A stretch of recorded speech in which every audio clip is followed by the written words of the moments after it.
អត់ទាន់ចាប់ផ្ដើមទេតែបោះបង់យកមកអាមនុស្សណានៅពេលដែលយើងអត់ស្រឡាញ់ខ្លួនឯងអត់មានណាគេមកស្រឡាញ់យើងទេបងការខ្ញុំចាប់ផ្ដើមហ្នឹងដើម្បីអីបើនឹងជាអីដែលខ្ញុំស្រឡាញ់ណាធ្វើ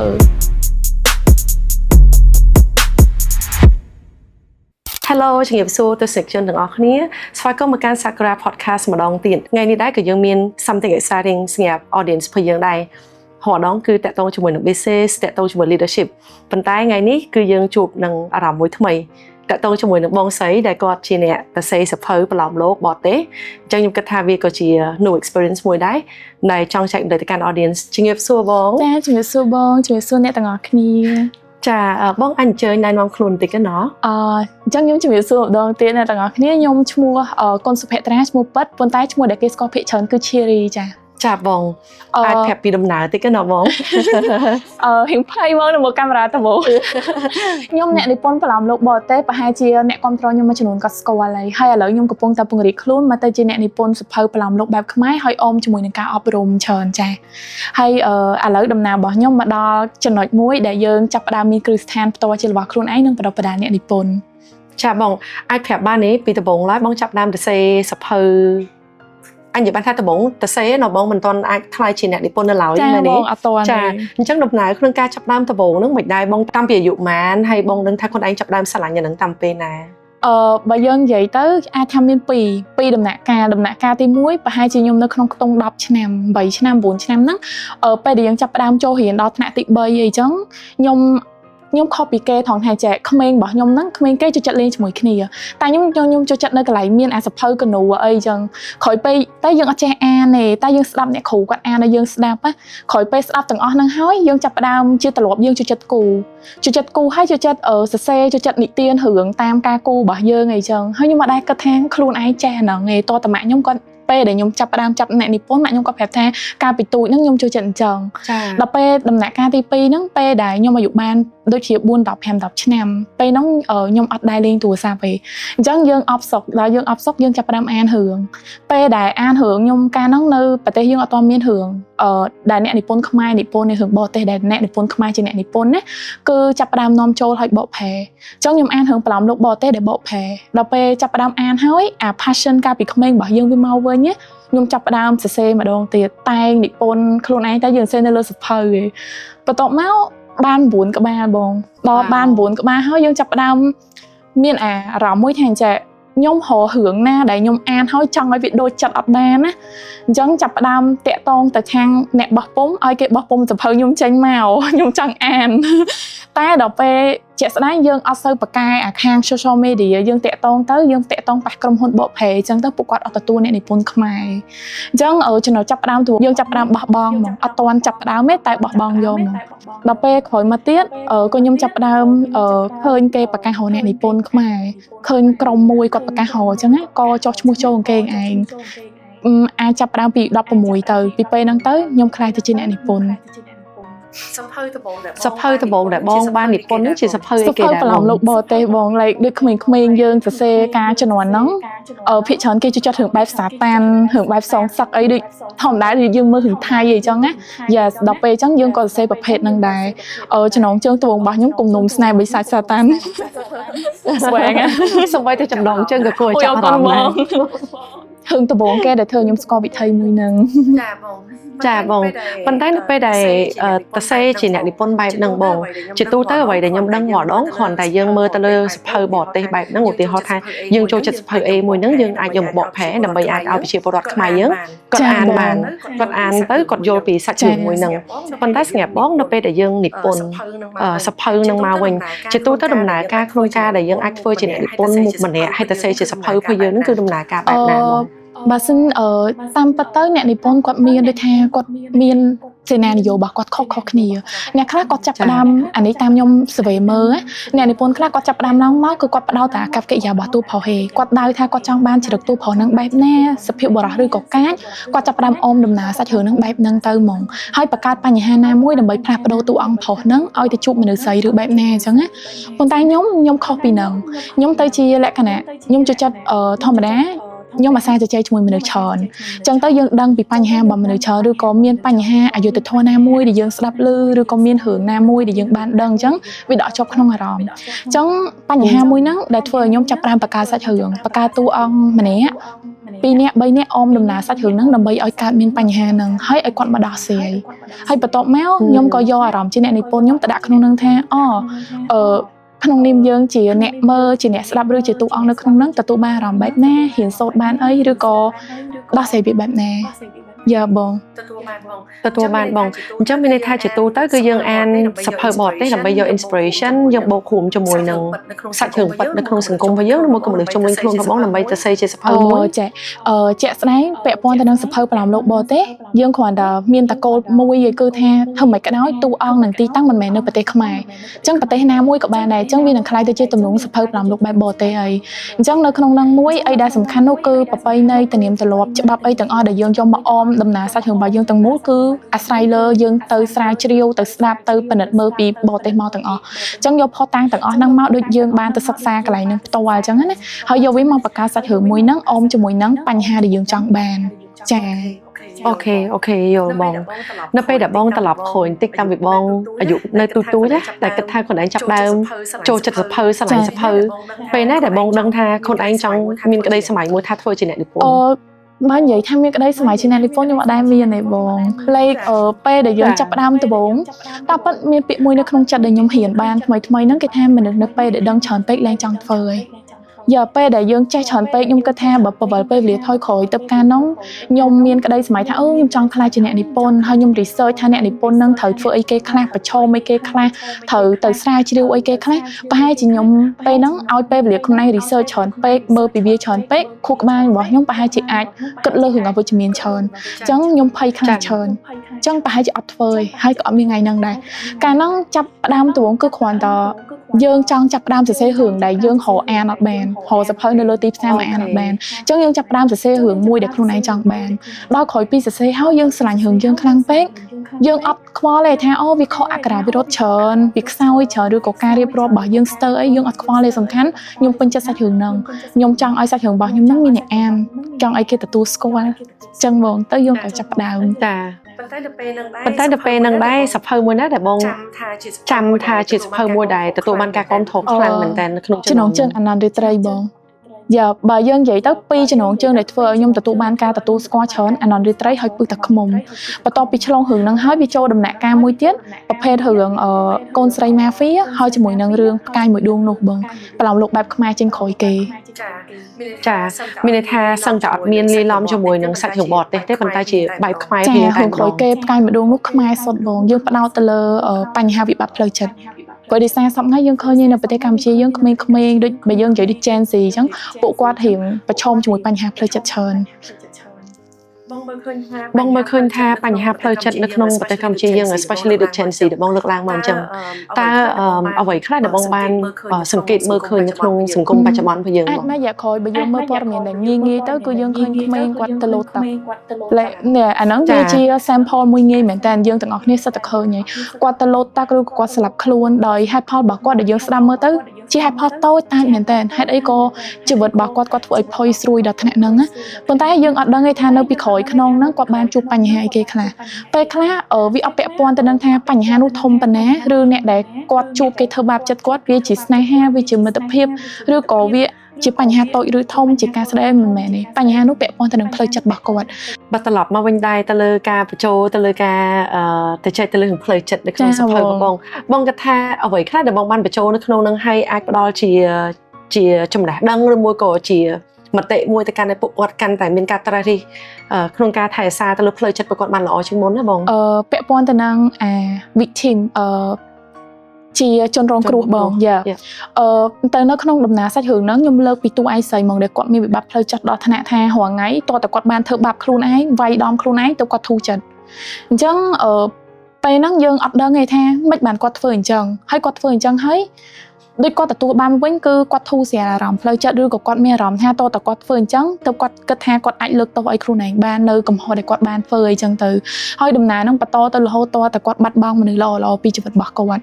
់ដល់ពេលអញ្ចឹងពេលហ្នឹងយើងចាប់ផ្ដើមត្រឡប់មកវិញថាតើមនុស្សដែលចាក់ចេញពីជីវិតគាត់នោះគេចាក់ចេញដោយសារតើគាត់ ជាជនរងគ្រោះបែបហ្នឹងដោយសារតែគាត់វាយដំខ្លួនឯងដោយសារតែគេអត់អាណិតគាត់ឬក៏ដោយសារតែគាត់ខ្លួនឯងអត់ស្រឡាញ់ខ្លួនឯងអញ្ចឹងពេលហ្នឹងអ្នកអានគាត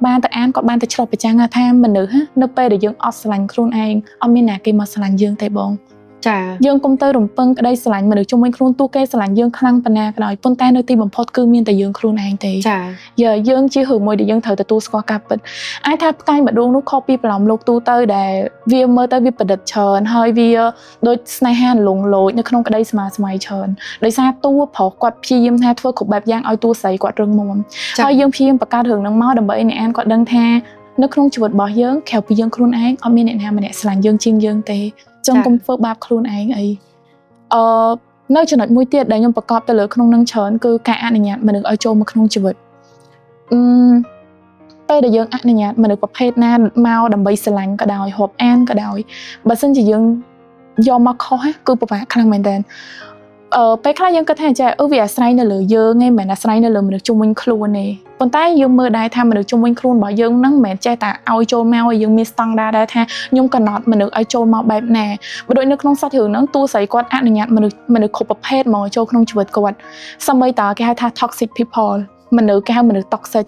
ហើយមនុស្ស toxic ពេលដែលយើងមាន in relationship ជាមួយនឹងមនុស្ស toxic គាត់មានស្នេហាជាមួយនឹងមនុស្សប្រុស toxic អញ្ចឹងមនុស្សប្រុសហ្នឹងយើងមាននិយាយថាដំណើរសាច់រឿងហ្នឹងមនុស្សប្រុសម្នាក់ហ្នឹងគាត់បិទសិតមនុស្សស្រីម្នាក់ហ្នឹងមិនគាត់ប្រាប់មនុស្សស្រីម្នាក់ហ្នឹងថាទៅអូនឯងទៅ shopping អូនឯងទៅធ្វើរឿងនេះធ្វើរឿងនោះហើយប៉ុន្តែគណៈពេលហ្នឹងគឺគាត់ទៅឲ្យទៅទាំងបខំអញ្ចឹងម្នាក់ស្រីហ្នឹងគាត់មានអារម្មណ៍ថាអញ្ចឹងគាត់កុំទៅល្អជាងដើម្បីកុំឲ្យឆ្លោះគ្នាអញ្ចឹងដល់ពេលគាត់អត់ទៅអញ្ចឹងទៅយូរទៅសម្បីតែសេរីភាពរបស់គាត់ក៏ត្រូវឲ្យគេអនុញ្ញាតដែរអញ្ចឹងយូរទៅគាត់ខ្លាយទៅជាមនុស្ស insecure មនុស្សដែលបាត់បង់ទំនុកចិត្តលើខ្លួនឯងអញ្ចឹងយើងអាចពេលថងហ្នឹងខ្ញុំចង់ឲ្យអ្នកឆ្លុះប្រចាំងមកការពិតថាចេះមនុស្ស insecure គឺគាត់កើតឡើងមកដោយសារតែជុំវិញខ្លួនគាត់មានមនុស្ស toxic នៅជាមួយអញ្ចឹងមនុស្ស toxic ហ្នឹងប្រហែលតែគាត់ខ្លាយទៅជា insecure ឡើងជឿជាក់លើខ្លួនឯងហើយមានបញ្ហាផ្លូវចិត្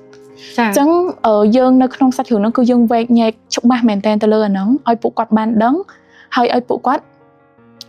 ់ការពារខ្លួនឯងពីមនុស្សទាំងអស់ហ្នឹងចាខ្ញុំគិតថាទៅលើសាច់រឿងមួយនេះវា interesting មែនតើនៅពេលដែលខ្ញុំស្ដាប់មកក៏ខ្ញុំមានអារម្មណ៍ថាខ្ញុំចង់អានថាសាច់រឿងបន្តនោះវាបែបណាអូយអរគុណបងចាអរគុណមានអារម្មណ៍ថាគួរឲ្យចាប់អារម្មណ៍មែនពីព្រោះថាសូម្បីតែខ្ញុំខ្លួនឯងក៏ខ្ញុំជួបទៅលើមនុស្សជុំវិញខ្លួនហើយអាចនឹងខ្ញុំក៏ជាមនុស្សម្នាក់នឹងពេលខ្លះដែរដែលមានអារម្មណ៍ថាដាក់សម្ពាធលើខ្លួនឯងក៏ពេលខ្លះឡប់ខ្លួនឯងដែរអញ្ចឹងខ្ញុំគិតថាអាចនឹងមានសភៅឬមួយក៏សារដាស់តឿនបែបហ្នឹងមួយក៏ជាសារមួយរំលឹកចាសប្បាយចិត្តពេលបងលើបងនិយាយចឹងព្រោះអីបើសិនជាថាសាច់រឿងនេះយើងផ្ដោតទៅលើប្រឡំលោកគាត់មានក្តីសម័យថាគាត់មានគោលបំណងថាចេះមកអានរឿងដើម្បីស្វាយឬអានរឿងដើម្បីស្នេហាសម័យប្រហែលជាផ្កាយម្ដួងនោះមិនមែនជាគោលដៅរបស់គាត់ទេប៉ុន្តែបើសិនជាគាត់មកអានដើម្បីស្វែងយល់ឲ្យច្បាស់ពីរឿងទាំងអស់ហ្នឹងខ្ញុំគិតថាផ្កាយម្ដួងនោះជាជំរើសដ៏ល្អចា good មែនតើបងអរគុណបងនៅពេលដែលយើងមើលទៅលើវិស័យក្នុងការនិពន្ធសភៅនៅប្រទេសកម្ពុជាដែរបងមើលឃើញថាវិស័យមួយហ្នឹងទលំទលាយទេបច្ចុប្បន្នទលំទលាយបងដោយសារយើងទទួលបានដូចយើងទទួលបានពីថ្នាក់ដឹកនាំនិងគ្រប់វិស័យរដ្ឋវិស័យសាធារណៈវិស័យរដ្ឋដែលគាត់លើកដំកើងមែនតើគាត់ព្យាយាមឲ្យមើលទៅវិស័យអាននៅកម្ពុជាកាន់តែរីកចម្រើនអញ្ចឹងណាអញ្ចឹងយើងក៏ឃើញថាអ្នកនិពន្ធមានឱកាសច្រើនអញ្ចឹងឃើញហើយមួយរយៈក្រោយអាចថា2ឆ្នាំចុងក្រោយនេះខ្ញុំឃើញបងអ្នកដែលចូលចិត្តអានសភៅច្រើនមែនតើកើនឡើងច្រើនមែនតើអញ្ចឹងក៏យើងឃើញពីទំហំអ្នកនិពន្ធកាន់តែដូចថាផ្លូវទលំទលាយដែរអញ្ចឹងណាចាបងតើលើពាក្យថាទលំទលាយដែលបង mention ដែរអញនិយាយបានថាតើមានភាគច្រើនទេដែលយើងជាអ្នកនិពន្ធឬមួយក៏ភាគច្រើនគាត់ជាអ្នកអានសភៅបរទេសហើយបកប្រែមកជាភាសាជាតិរបស់យើងបងបច្ចុប្បន្ននេះអ្នកអានគាត់ចាប់ផ្ដើមមានផ្នត់គំនិតមួយថាគ្រប់ត្រខ្មែរអញ្ចឹងគាត់ផ្នត់គំនិតរបស់គាត់បើរឿងប្រឡំលោកបរទេសនិងនិពន្ធដោយកូនខ្មែរគាត់អានហ្មងគាត់គិតច្រើនទេបើបកប្រែគាត់អាចនឹងគិតបន្តិចហើយពាក់ព័ន្ធទៅនឹងរឿងបកប្រែក៏អត់សូវទលំទលាយខ្លាំងដូចមុនដែរដោយសារតឥឡូវពេលដែលអ្នកអានគាត់យល់ដឹងច្រើនពីកម្មសិទ្ធិបញ្ញាពីការយកមកអ្នកនិពន្ធមានអារម្មណ៍ម៉េចអីទាំងអស់ហ្នឹងពួកគាត់ខ្លួនឯងគឺគាត់បិទហ្មងគាត់អត់គ្រប់ត្ររបស់អញ្ចឹងទេប៉ុន្តែបើពីអ្នកនិពន្ធវិញគាត់អានបកប្រែផងគាត់អានរបស់អ្នកនិពន្ធខ្មែរផងនិយាយទៅគាត់ឲ្យខ្លួនឯងទលំទលាយមែនតើដើម្បីយើងសិក្សាជាច្រើនចូលគ្នាអញ្ចឹងណាបងចាទទួលបានបងបើសិនជាបងត្រឡប់ក្រោយទៅលើខ្សែដំណើរនេះបងធ្វើជាអ្នកនិពន្ធដែរបងដឹងថាឥឡូវខ្លួនឯងគឺជាមនុស្សម្នាក់ដែរចង់ខ្លាយទៅជាអ្នកនិពន្ធក៏កាប់ទៅជាអ្នកនិពន្ធហើយបាត់មួយដែរបានការទទួលស្គាល់ពីទស្សនិកជនយើងបាត់ហើយអញ្ចឹងបើបងគិតថាកុមារភាពរបស់បងពីក្មេងវិញ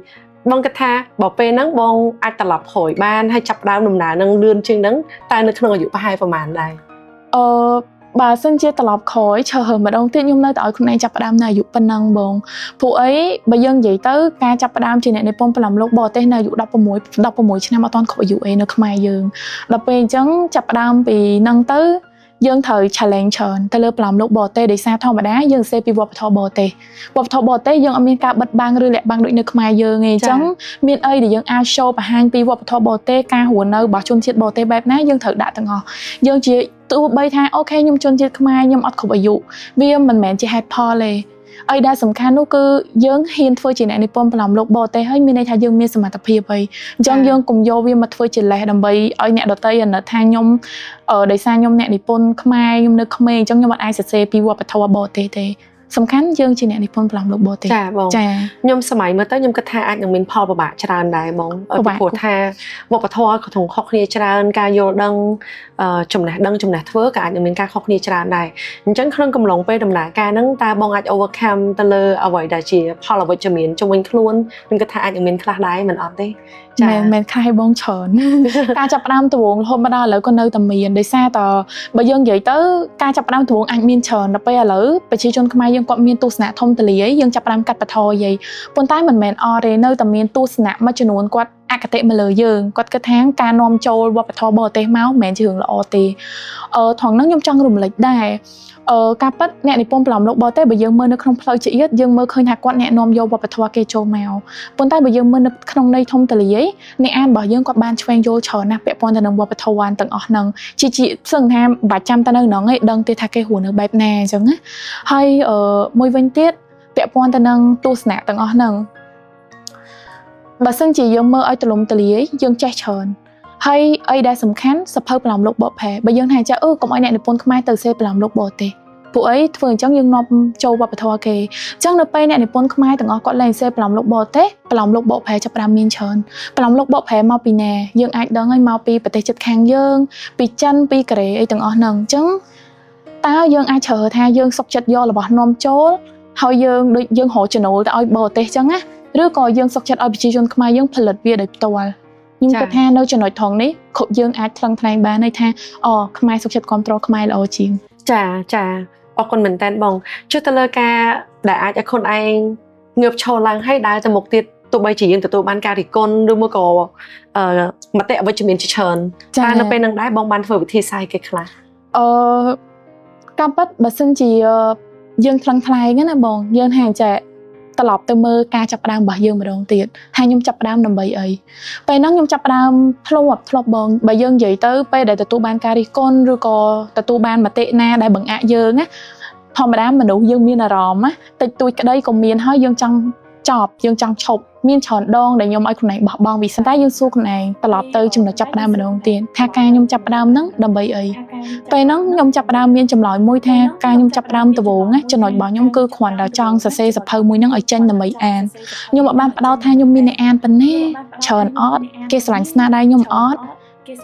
បានបោះពុំចេញអត់ពាក្យទាំងអស់ហ្នឹងអត់មាននៅក្នុងខួរក្បាលខ្ញុំទេចំណុចមួយនោះគឺបានធ្វើគឺអូខេហើយគឺខ្ញុំ enough ហ្មងគ្រប់គ្រាន់ហ្មងឲ្យតែបានសរសេរចេញអញ្ចឹងឥឡូវខ្ញុំសរសេរចេញហើយតែហើយមិនត្រឹមតែសរសេរចេញទេខ្ញុំមានអ្នកគ្រប់គ្រងរបស់ខ្ញុំទៀតហើយខ្ញុំមាន page របស់ខ្ញុំមានអ្នកអានលក់ចេញទៀតអញ្ចឹងខ្ញុំទៅខ្វល់ពីមតិទាំងអស់ហ្នឹងធ្វើអីវាមិនមែនជាគោលដៅនៃការចាប់ផ្ដើមរបស់ខ្ញុំទេចា very powerful ចាអូយ powerful យើងទៅដល់ចំណុចចាប់ផ្ដើមរបស់យើងចាមានអារម្មណ៍ថាស្ដាប់ទៅក៏មានថាមពលវិជ្ជមាននៅក្នុងខ្លួនណាការពិតចេះបងមនុស្សយើងនៅពេលដែល hot នៅពេលដែលចង់បោះបង់អីមួយភាគច្រើនចូលចិត្តផ្លិចនៅចំណុចចាប់ផ្ដើមថាខ្លួនឯងចាប់ផ្ដើមវាដោយសារអីហ្នឹងហើយការពិតចំណុចចាប់ផ្ដើមងាយបងចាខ្ញុំគិតថាសារទាំងអស់នេះក៏ខ្ញុំគិតថាសារទាំងអស់នេះក៏សិតតែមានផលវិជ្ជមានទៅកាន់ audience របស់យើងបានដែរអញ្ចឹងនៅពេលដែលយើងចង់បោះបង់អីមួយតែងតែរំលឹកខ្លួនឯងផលនៃការដែលខ្លួនឯងទទួលបានក៏ដូចជាចំណុចចាប់ផ្ដើមនឹងគឺអីគេហ្នឹងហើយបងហេតុអ្វីបានយើងចាប់ផ្ដើមចម្លើយនៅក្នុងចិត្តយើងឯងហើយប្រហែលជាការចាប់ផ្ដើមរបស់យើងគ្រាន់តែចង់ធ្វើគឺអស់ចិត្តហើយវាជាចំណុចមួយដែលយើងត្រូវទន្ទិញជាប់មាត់ហើយដាស់តឿនខ្លួនឯងជានិច្ចចាបើសិនជា អ្នកមើលគាត់មានគោលដូចថាមានក្តីសម័យថាអូគាត់ចង់ខ្លាយទៅជាអ្នកនិពន្ធច្រើនខ្ញុំជឿជាក់ថាមិនមែនគ្រូទាយប៉ុន្តែខ្ញុំអាចដឹងថានៅចំណុចការគិតរបស់គាត់គិតថារឿងរបស់គាត់អាចខកអាការៈវិរុទ្ធច្រើនអាចខ្វះខាតគាត់អាចរៀបរាប់ស្ទើរទាំងអស់ហ្នឹងធ្វើឲ្យគាត់មានអារម្មណ៍ថាអត់ហ៊ានបោះពុម្ពសភៅនឹងចេញមកឯងពីខ្ញុំទៅខ្ញុំចង់ឲ្យគាត់តម្លាក់ការគិតទាំងអស់ហ្នឹងហើយខ្ញុំដឹងថាចំណុចដែលគាត់មានការគិតទាំងអស់ហ្នឹងនៅពីក្រោយខ្នងហ្នឹងគឺគាត់បានយកស្នាដៃរបស់គាត់ហ្នឹងទៅប្រៀបធៀបជាមួយអ្នកនិពន្ធដែលកំពុងតែទទួលស្គាល់យើងអាចទៅមើលថាអ្នកនិពន្ធដែលគាត់កំពុងតែទទួលស្គាល់ហ្នឹងសាច់រឿងដែលគេទទួលស្គាល់ពីអ្នកនិពន្ធទាំងអស់ហ្នឹងគឺជារឿងដំបូងដែលគាត់និពន្ធឬជារឿងទីប្រមាណហើយ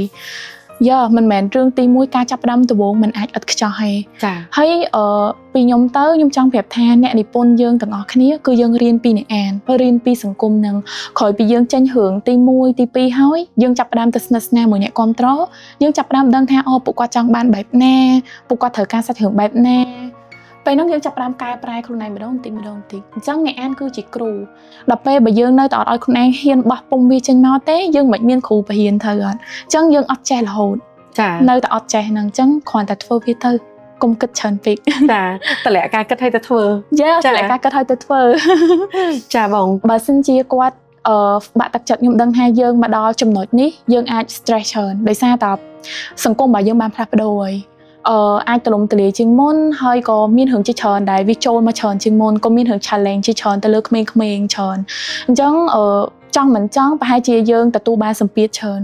ប៉ុន្តែខ្ញុំគ្រាន់តែចង់ឲ្យគាត់សាកល្បងថាអរគុណសម្ពាធយើងទៅអរគុណជាមួយនឹងសម្ពាធនឹងទៅប្រស័យតាក់ទងជាមួយវាថាប្រហែលជាសម្ពាធមួយនឹងកើតឡើងមកអាចឲ្យយើងហ៊ានសូត្របានអីឲ្យយើងក្លាហានជាងមុនឲ្យយើងដឹងថាខ្ញុំអាចរស់នៅក្នុងពិភពលោកហ្នឹងដោយការស្រឡាញ់ខ្លួនឯងខ្ញុំអាចធ្វើអីមួយជាមួយខ្លួនឯងឬក៏ខ្ញុំអាចរឹងមាំជាងនឹងខ្ញុំអាចបកកែជាងនឹងតាមរយៈការ challenge តាមរយៈសម្ពាធមួយហ្នឹងបន្ទាប់ពីយើងឆ្លងផុតហើយពួកអីយើងរាល់ថ្ងៃយើងកំពុងតែរស់នៅ comfort zone មនុស្សយើងម្នាក់អត់ចង់ពិបាកអត់មានអ្នកណាចង់ពិបាកតែដោយសារតែយើងនៅកន្លែងសុខស្រួលហ្នឹងយើងអត់ហ៊ានសូត្របានអីថ្មីទេយើងអត់ក្លាហានទេយើងខ្លាចរហូតខ្លាចក្នុងការទៅធ្វើអីដែលភ័យអញ្ចឹងសាកល្បងថាទៅធ្វើមើលកុំខ្លាចជាមួយនឹងសម្ពាធវាអត់អាចបើយើងនិយាយពាក្យឲ្យជ្រៅទៅវាអាចធ្វើយើងស្លាប់ទេវាគ្រាន់តែប្រហែលជាធ្វើយើងពិបាកបន្តិចប៉ុន្តែយើងហ៊ានសូត្របានច្រើនចាខ្លីខ្លំហើយក៏មានអត្ថន័យខ្លះដែរបងចាបងខ្ញុំបានឮសូរបង mention មុននឹងដែរថាបងដូចជាបង្កើតសហគ្រាសឬមួយក៏ something គ្រឹះស្ថាន sorry បងចាបងចង់បង្កើតគ្រឹះស្ថានឬមួយក៏ឥឡូវនេះនៅក្នុងដំណើរការក្នុងការបង្កើតហើយបង្កើតហើយបងប៉ុន្តែគ្រាន់តែទីតាំងហាងយើងកំពុងដេកូប្រហែលជាមួយខែកន្លះទៀតអូខេហើយចាប់ផ្ដើម grade ចាបងនិយាយទៅអបអរសាទរបងដែរទៅលើការបើកគ្រឹះស្ថានរបស់បងហើយក៏ដូចជា book store ខ្ញុំរំភើបជំនួសបងចាស់ស្ងាត់បងវិញមានការរំភើបបែបណាដែរនៅពេលដែលយើងក្តីសម័យតាំងពីទូចមកគ្រាន់តែសេសភៅមួយទៅកន្លែងចង់ទៅសេចង់យកមកអាននេះប៉ុន្តែរហូតដល់ខ្លាចជាអ្នកនិពន្ធឥឡូវបង្កើតគ្រឹះស្ថានហើយបើកជា book store ទៀតអារម្មណ៍មិនដែរបងបើសួររំភើបអត់ឥឡូវខ្ញុំនិយាយចេះវិញរាល់ថ្ងៃខ្ញុំមានអារម្មណ៍ថាខ្លួនឯងដូចយល់សពអញ្ចឹងពេលខ្ញុំប្រាប់អារម្មណ៍ពិតមួយរាល់ពេលខ្ញុំក្រោកឡើងមកខ្ញុំភ័យហ្មងខ្ញុំទាញទូរស័ព្ទមើលហើយខ្ញុំមើលរូបដែលខ្ញុំបានហាងបានដេកូហ្នឹងហើយខ្ញុំដកដង្ហើមធំអូមិនមែនយល់សពទេបែបអញ្ចឹងហើយរាល់ថ្ងៃពេលខ្លះខ្ញុំភ័យផងភ័យថាកន្លែងធ្វើបានអត់ខ្ញុំដូចយើងចាប់ផ្ដើមទៅធ្វើអីមួយដែលយើងអត់ធ្លាប់ធ្វើពីមុនណាយើងទៅឈរនៅដំណាក់កាលមួយដែលយើងអត់មានក្តីសម័យទៅសោះហើយសុកខ្លួនយើងទៅអញ្ចឹងភ័យផងផងដូចរាល់ថ្ងៃនេះជ្រួលជ្រាលអារម្មណ៍ឡើងចុះហើយអ្នកគ្រប់គ្រងគាត់ឃើញមួយរយៈនេះខ្ញុំនៅលើ page ខ្ញុំដូចប្លែកចេញវីដេអូចេញ post ចេញស្អីប្លែកមែនតើខ្ញុំមើលឃើញថាអ្នកទាំងអស់គ្នាក៏ឃើញសកម្មភាពរបស់ខ្ញុំដែរចាអញ្ចឹងបើសួរខ្ញុំរំភើបអត់អីអត់ប្រហែលជាសកម្មភាពរបស់ខ្ញុំវាអាចបញ្ជាក់លើពាក្យថារំភើបទៀតចាលើសពីរំភើបហើយបងលើសពីរំភើបទៀតចាបងប៉ុន្តែចក្ខុវិស័យដ៏ធំមួយសម្រាប់ការបង្កើតគ្រឹះស្ថាននឹងដែរនៅខាងក្រោយនឹងគឺអីគេដែរបងខ្ញុំដូចជាចង់រកផ្ទះមួយឲ្យខ្លួនឯងនៅអាចយើងនិយាយថាខ្ញុំចង់បានទំនុំមួយឲ្យខ្លួនឯងមានទំនុំនៅហើយឲ្យអ្នកនិពន្ធដែលគាត់តែតោនមានកន្លែងនៅពីខ្ញុំទៅប្រហែលជាខ្ញុំអាចរៀនសូត្របានច្រើនទៅលើការបង្កើតគ្រឹះស្ថានដល់ពេលអញ្ចឹងខ្ញុំក៏ធ្លាប់បរាជ័យច្រើនទៅលើការបង្កើតដែរដល់ពេលអញ្ចឹងយើងតែងតែមានអារម្មណ៍ថាយើងធ្វើអត់បានទេតែដល់ពេលទីបំផុតយើងធ្វើបានហើយខ្ញុំមានក្តីសម័យថាវាមិនមែនជាគ្រឹះស្ថានរវាងដូចថារវាង មេនឹងកូនចៅឬអ្នកនិពន្ធមកជាមួយមេ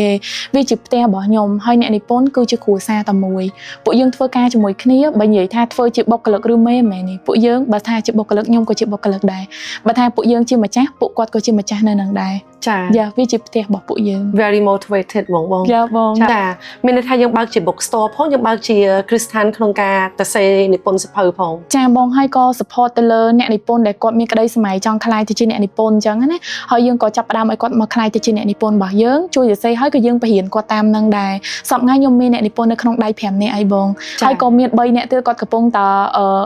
ដូចថាគាត់ចោះឈ្មោះចូលមកយើងកំពុង check មើលដែរចាបងទៅលើការទៅសេនិពន្ធសភៅបន្ទាប់ទៀតនាងអនាគតបងចង់បដោតទៅលើតែប្រឡោមលោកមួយនឹងទេឬមួយក៏បងចង់បែកមេឃធៀងទៅកាន់ប្រភេទផ្សេងដែរមានច្រើនបងបើយើងនិយាយទៅក្តីសម័យរបស់យើងមិនត្រឹមតែប្រឡោមលោកបែបខ្មែរប្រឡោមលោកបែបបរទេសដែលអប់រំទេយើងចង់មានសភៅអប់រំទៀតសភៅដែលអាចជួយ mindset ទៅដល់ប្រជាជនខ្មែរយើងអាហ្នឹងជាអីដែលគេថាគោលគំនិតធំរបស់ខ្ញុំណាហើយមួយទៀតយើងចង់ពង្រីក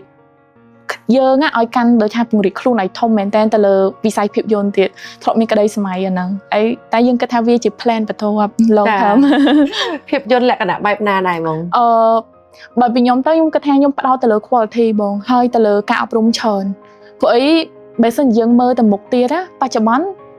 ពិភពលោកយើងឬក៏សង្គមរបស់យើងប្រែប្រួលហើយអញ្ចឹងតទៅមុខទៀតប្រហែលជាមានរឿងច្រើនដែលកើតឡើងទៅលើផ្នត់គំនិតរបស់ប្រជាជនឲ្យគាត់ stress ច្រើនហត់នឿយច្រើនឬក៏មានការគិតដែមវែងច្រើន lose ខ្លួនឯងច្រើនអញ្ចឹងណាអញ្ចឹងខ្ញុំគិតថាបើសិនជាយើងមាន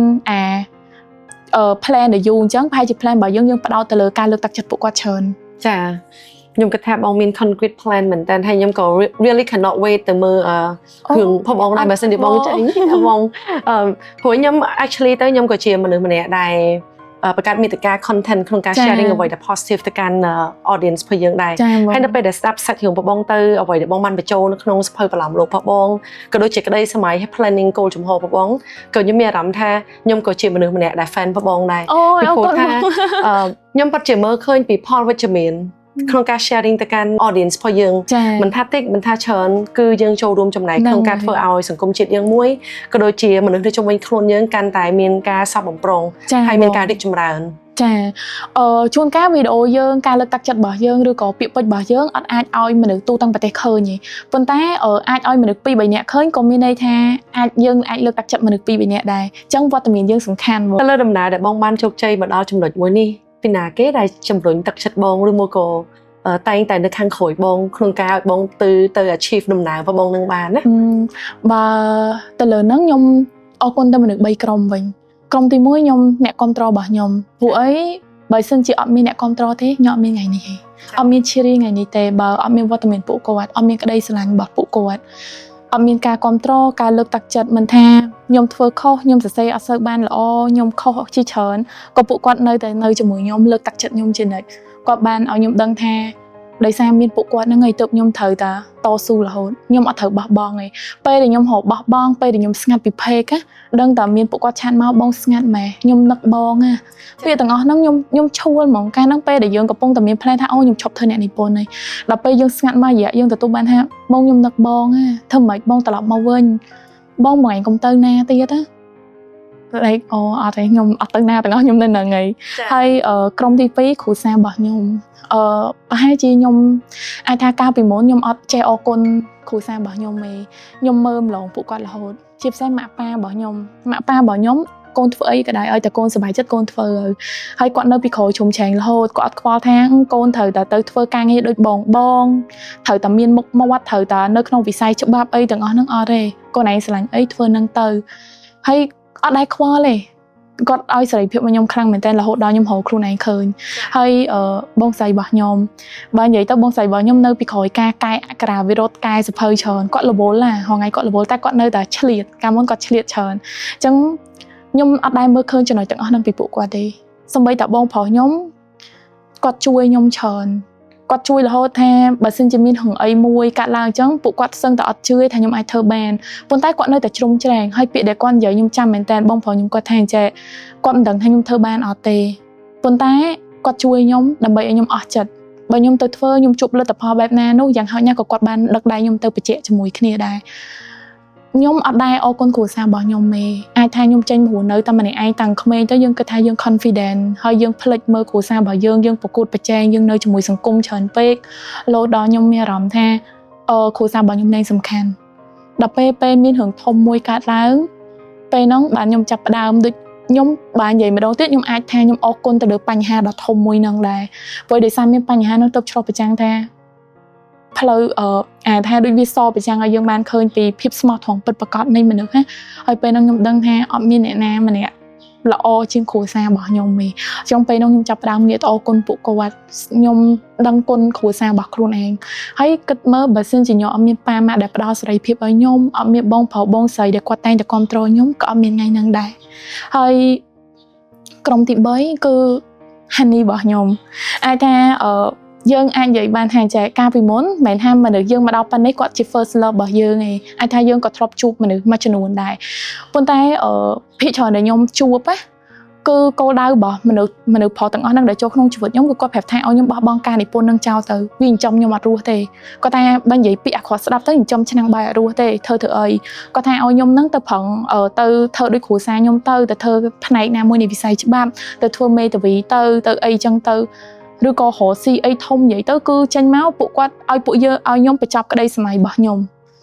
ហើយខ្ញុំក៏ធ្លាប់ loss ខ្លួនឯងដែរក៏ធ្លាប់បោះបង់ក្តីសម័យរបស់ខ្ញុំទៅតាមគេដែរចុងក្រោយខ្ញុំបាត់បង់ទាំងខ្លួនឯងទៀតអញ្ចឹងមនុស្សដែលយើងស្រឡាញ់គឺសំខាន់មែនទែនរហូតដល់ខ្ញុំជួបHoney បច្ចុប្បន្នរបស់ខ្ញុំគាត់ប្រាប់បាននឹងជាអីដែលខ្ញុំស្រឡាញ់ធ្វើប៉ុន្តែបើខ្ញុំធ្វើវាឲ្យខ្ញុំហត់ធ្វើវាឲ្យខ្ញុំអត់មានក្តីសុខគាត់អត់លើកទឹកចិត្តឲ្យខ្ញុំធ្វើទេព្រោះអីគាត់អត់បានផ្ដោតទៅលើថាវារលុយបានច្រើនប៉ុណ្ណាអត់គាត់និយាយថាគាត់ដែរគិតថាខ្ញុំនឹងប៉ាកែរលុយចូលគ្រួសារឬក៏ខ្ញុំជាមេដែលដឹកនាំគ្រួសារនឹងឲ្យមានគាត់គិតទេគាត់ថាគាត់ជាមនុស្សប្រុសគាត់មានសមត្ថភាពតែសំខាន់ខ្ញុំស្រឡាញ់អត់បើខ្ញុំស្រឡាញ់ចាំធ្វើសំខាន់វាធ្វើឲ្យផ្លូវចិត្តខ្ញុំល្អអត់គាត់ស្ដាប់ក៏ sweet មែនតើហ្មងនិយាយទៅពេលហ្នឹងខ្ញុំចាប់ផ្ដើមដឹងថាខ្ញុំមានសំណាងមែនតើដែលខ្ញុំមានមនុស្ស3ក្រុមហ្នឹងនៅជាមួយខ្លួនខ្ញុំអូខេអរគុណច្រើនបងសម្រាប់ការ sharing នឹងពេលវេលាដ៏មានតម្លៃសម្រាប់ថ្ងៃនេះដែរខ្ញុំគិតថាអាចហ៊ានសូត្របានជាច្រើនដែរ especially នៅក្នុងវិស័យនិពន្ធមួយដែរពីព្រោះថាខ្ញុំជាអ្នកប្រកបអាជីវកម្មជា leader គេមួយអញ្ចឹងអត់សូវបាន really ប្រឡូកនៅក្នុងវិស័យនិពន្ធណាបងអញ្ចឹងខ្ញុំគិតថា as well ជាមួយនឹង audience របស់យើងក៏ប្រកាសជាអាច learn something new ពីបងដែរហើយ again ម្ដងទៀតអរគុណច្រើនមែនតើសម្រាប់វត្តមានបងក្នុងថ្ងៃនេះអរគុណច្រើនចាអរគុណច្រើនបងអូខេចុងក្រោយ bye bye